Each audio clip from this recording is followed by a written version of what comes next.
Intraday prediction Pradeep sir आपकी बिल्कुल सही बैठती है, ऐसा मिंटू जी का कहना है। उन्होंने पूछा है कि केनरा बैंक या पीएनबी, इन दोनों में एंट्री करनी हो तो कहाँ करनी चाहिए।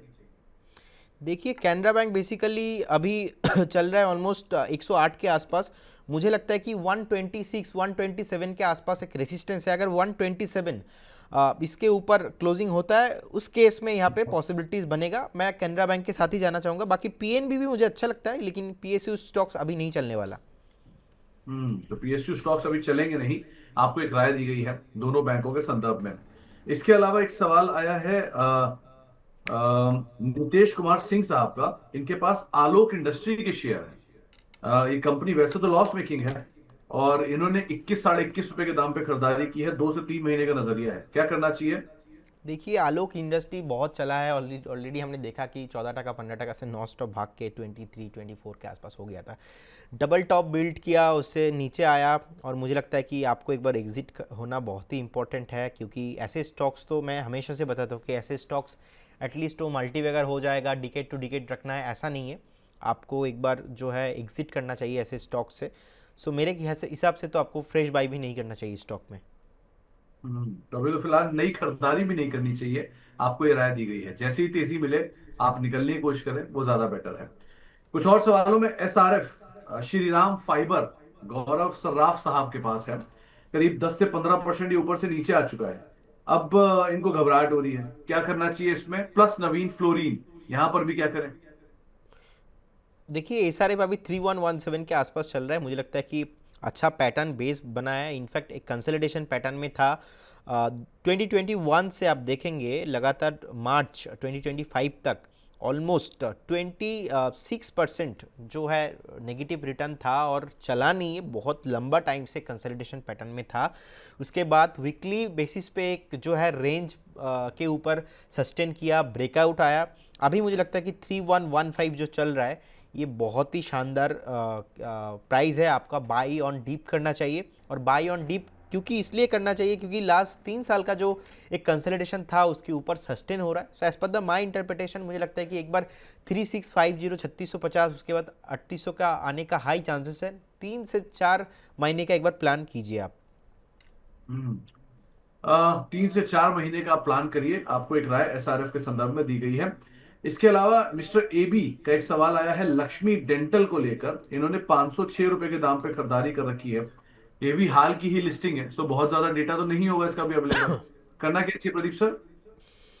देखिए, लक्ष्मी डेंटल में एक ब्रेकआउट आया था कल, वो सस्टेन नहीं हुआ। तो मुझे लगता है कि अगर आप एग्जिट करना चाहते हो तो डेफिनेटली यू कैन, आप एग्जिट कर लीजिए। बाकी जिस तरीके से पैटर्न बिल्ड हुआ है, मुझे लगता है कि आपका स्टॉप लॉस थोड़ा बहुत रिवाइज करना चाहिए। 466 के आसपास रहना चाहिए।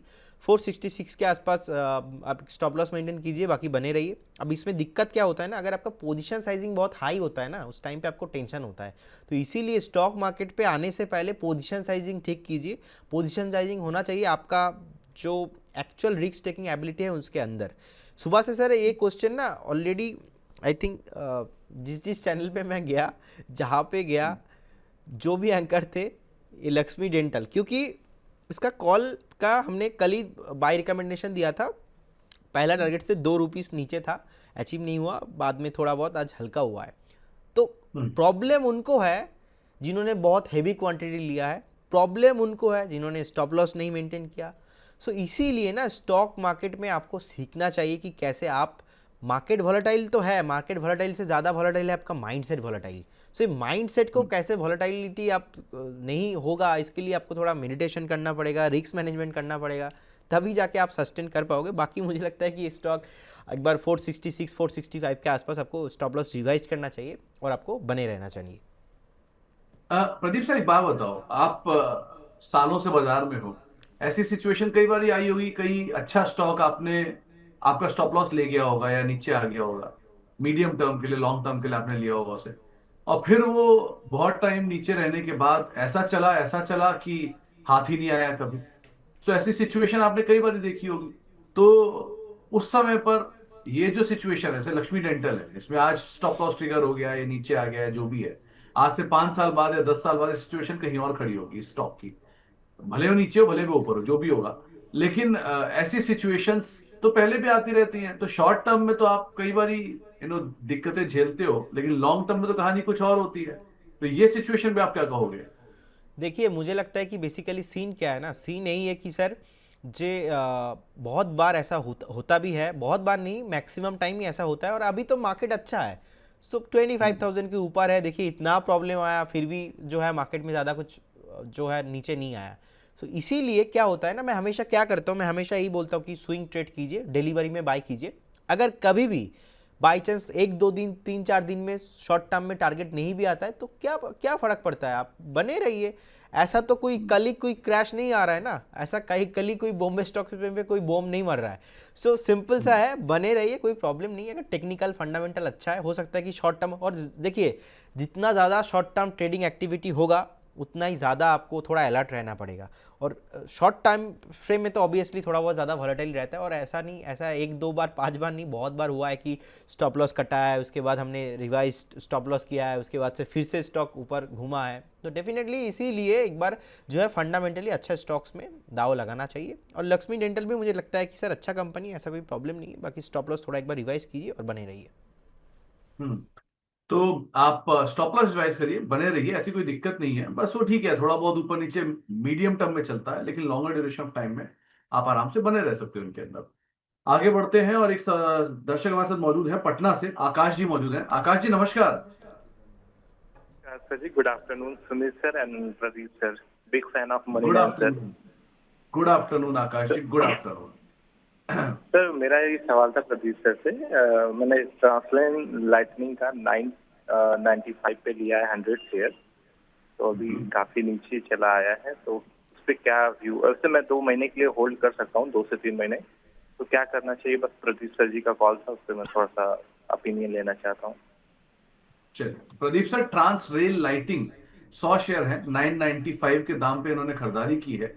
2 महीने का इनका नजरिया है, करना क्या चाहिए इसमें? देखिए आईपीओ हाई के ऊपर सस्टेन कर रहा है। और इनफैक्ट हमने आई थिंक इसमें कॉल भी दिया था, बट कॉल चला है। बाद में जब कॉल दिया था उसके लिए तो स्टॉप लॉस दिया था, तो स्टॉप लॉस ट्रिगर हुआ है इसका। 725 के आसपास चल रहा है। मुझे लगता है कि आपको मैक्सिमम 690 तक वेट करना चाहिए, 690 मैक्सिमम। आप थोड़ा और इसको रिवाइज करके मैक्सिमम 680 का एक स्टॉप लॉस मेंटेन कीजिए। अगर 680 कभी भी ब्रेक होता है सो आपको वेट नहीं करना, क्योंकि जो आईपीओ हाई स्ट्रैटेजी होता है, as per the IPO high strategy हमने देखा, आईपीओ हाई होने के बाद ऑलरेडी 13-14% चला है, तो ऊपर से थोड़ा बहुत नीचे भी आया है। एक बार आप जो है 680 का फाइनल स्टॉप लॉस मेंटेन कीजिए, बने रहिए। 680 कभी भी आता है सो आपको नहीं रहना है, क्लियर कट, किसी से पूछना भी नहीं है, एग्जिट करना है। तो 680 आए तो आप पूछिए मत, तुरंत निकल जाए, ये आपको राय दी गई है। बाकी स्टॉक को लेकर आपको राय प्रदीप सर की तरफ आते हुए गाई पड़ी है। इसके अलावा प्रदीप सर, एक सवाल है शांति गियर पर विनोद कुमार जी का। ये पूछ रहे हैं कि क्या इस पे एंट्री करनी चाहिए? शांति, ओके।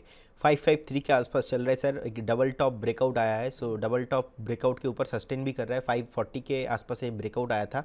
558 आज का डे हाई है। मुझे लगता है कि नेक्स्ट जो रेजिस्टेंस बन के आ रहा है वो है 588 590 के आसपास। तो जिनके पास है बने रहिए।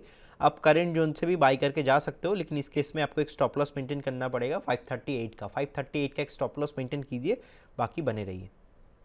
बने रहिए। अखिलेश सिंह साहब के पास टाटा पावर है, और उनका सवाल यह है कि वो एक ही दायरे में खड़ा हुआ है, क्या किया जाए? टाटा पावर, देखिए टाटा पावर पावर सेगमेंट पे बहुत ही बढ़िया कंपनी है, लेकिन इसमें 407 410 के ऊपर बहुत टाइम से क्लोजिंग नहीं आ रहा है। धीरे चलता है, शांत कंपनी है, फंडामेंटल बहुत ही बढ़िया कंपनी है। अदानी पावर के साथ कंपेयर करेंगे तो अदानी पावर थोड़ा ज़्यादा चलता है, मतलब बीटा बहुत हाई है, थोड़ा ज़्यादा वॉलेटाइल है। बट टाटा पावर ठीक है, टाटा पावर में कुछ प्रॉब्लम नहीं है। पेशेंस रखिए। अभी इंटायर पावर सेक्टर में रैली नहीं आया, तो मुझे लगता है कि अगर रैली आता है तो उस केस में टाटा पावर, अदानी पावर जैसे स्टॉक चलने के लिए रेडी हो सकता है। और इंटायर पावर में मुझे लगता है कि टाटा पावर और अदानी पावर मेरा जो है बहुत अच्छा लगता है, फेवरेट कंपनी है। टाटा पावर थोड़ा शांत चलता है लेकिन बहुत बढ़िया कंपनी है। ट्रेडिंग पर्सपेक्टिव से तो टाटा पावर में इन्वेस्ट नहीं करना चाहिए, एटलीस्ट मिनिमम तो 1.5-2 साल का व्यू होना चाहिए टाटा पावर जैसे स्टॉक्स में, अगर आप होल्ड कर रहे हो तो। एक सयंतन दत्ता साहब का सवाल आया है। इन्होंने पूछा जीपीटी हेल्थ केयर में क्या करें, 1 साल का इनका नजरिया है। और ये कंपनी कोलकाता बेस्ड ही कंपनी है, वहीं पर ही इनके हॉस्पिटल चेन है, north east Kolkata, Agartala and side पर। आप कैसे राय रखते हो उस पर? 162 167 161 के आसपास एक स्टॉप लॉस मेंटेन कीजिए अगर इन्वेस्टमेंट भी हुआ है। बाकी जैसे कि आपने बताया कि आप एक साल वेट करके जा सकते हो, तो इस केस में थोड़ा स्टॉप लॉस और रिवाइज कीजिए। आप 151 में स्टॉप लॉस मेंटेन कीजिए, क्योंकि आपका व्यू लंबा है, थोड़ा स्टॉप लॉस भी लंबा होना चाहिए।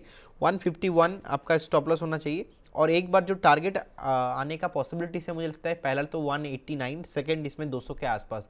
200 के ऊपर सस्टेन करने पे, क्योंकि 200 एक साइकोलॉजिकल लेवल है, 200 के ऊपर सस्टेन करने पे इसमें जो मोमेंटम आएगा, उस मोमेंटम में पूरा एकदम लाइफ टाइम हाई और 240 250 पॉसिबल है। लेकिन अभी ये बताना कि अगले एक साल में क्या होने वाला है बहुत मुश्किल है, और इसीलिए 151 के आसपास एक स्टॉप लॉस मेंटेन कीजिए। और सेकेंड थिंग क्या है, कंसोलिडेशन बहुत होता है, बार बार ब्रेकआउट आता है और ब्रेकआउट फेल होता है।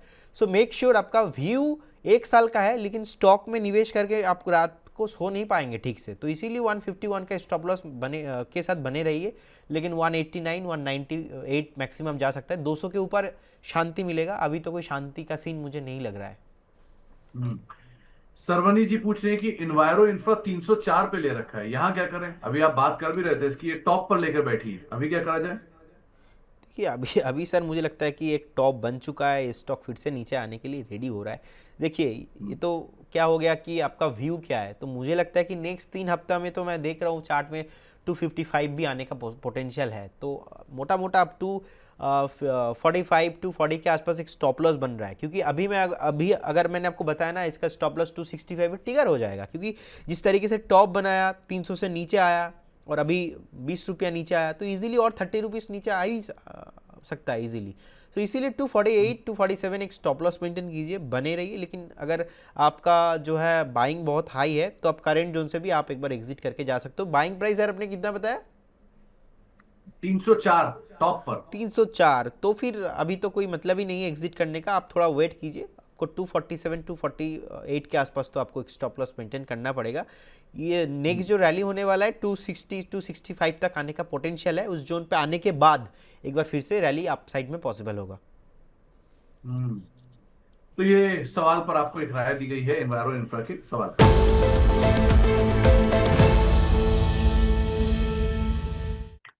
प्रदीप सर, आपने पहले ही एक शेयर चुना, वो तो अपर सर्किट लग गया, एसएमएल सुजू। अब क्या चुना जाए? सर एक कंपनी है जो मुझे अच्छा लग रहा है, वो है क्वालिटी पावर, क्यू पावर।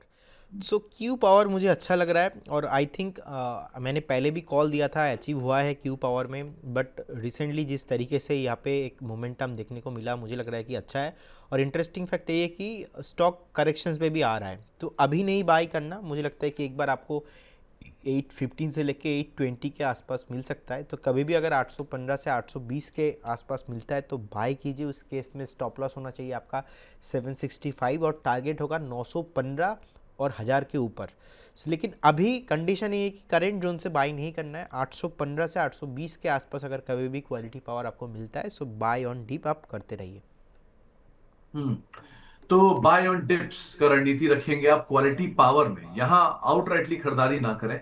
आपको कहीं नीचे मिले तो आप वहां खरीदारी करें, ये आपको एक राय दी गई है क्वालिटी पावर के संदर्भ में। और खरीदारी करेंगे तो टारगेट 915 हजार रुपए का रहेगा, और 765 का एक स्टॉप लॉस यहां पर मेंटेन करके चल सकते हैं। तो आपको ये एक राय दी गई है क्वालिटी पावर के संदर्भ में।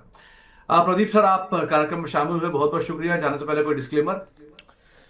Thank you so much sir, really आज बहुत अच्छा लगा स्टूडियो में आके, एंड आपको मैंने मिस किया। एंड देखिए, investment in securities market subject to market risk. कोई भी स्टॉक्स में अगर आप निवेश कर रहे हो, काइंडली आपका जो पर्सनल फाइनेंशियल एडवाइजर है उनसे सलाह लेके कीजिए। स्टॉक मार्केट पे कुछ भी 100% गारंटी नहीं होता, पास्ट परफॉर्मेंस फ्यूचर में रिफ्लेक्शन नहीं होता। And membership of BSc and certification of NISM do not guarantee performance, provide any assurance of return to investors. So बहुत सारे स्टॉक्स हमने बात किया हमारे प्रोडक्ट मॉडल पोर्टफोलियो, एंड हो सकता है कि जो क्लाइंट है उनके पास है, हमारे पोर्टफोलियो में नहीं है। No conflict of interest from our side. बहुत बहुत धन्यवाद, thank you so much sir, hope see you soon.